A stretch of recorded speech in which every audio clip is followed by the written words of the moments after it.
Good morning, sir. Good morning, madam. I am Melissa Resorta.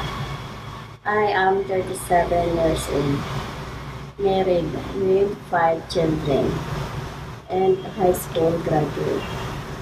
What are your reasons why would you like to work in Hong Kong?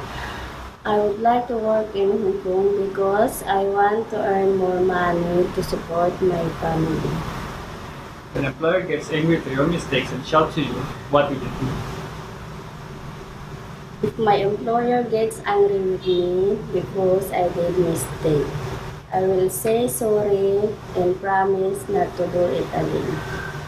If baby cries at midnight, what will you do? If the baby cries at midnight, I will check if she is okay. I will check to her diaper if it's already full.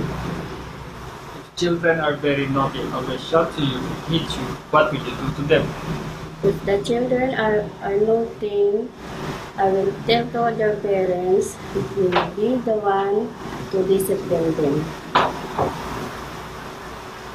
Can you give the employer's phone number to your friends or relatives? Why?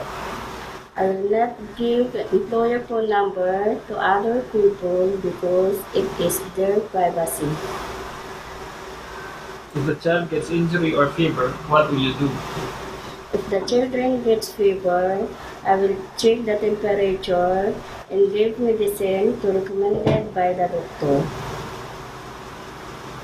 If you don't understand instructions from your employer, what will you do? If I don't understand the instruction of my employer, I will ask again to avoid mistakes. Would you agree to renew another contract if employer asks you?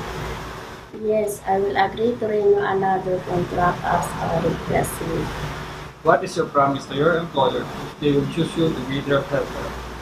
I will promise to my employer that I will do all my best to be a good helper to them.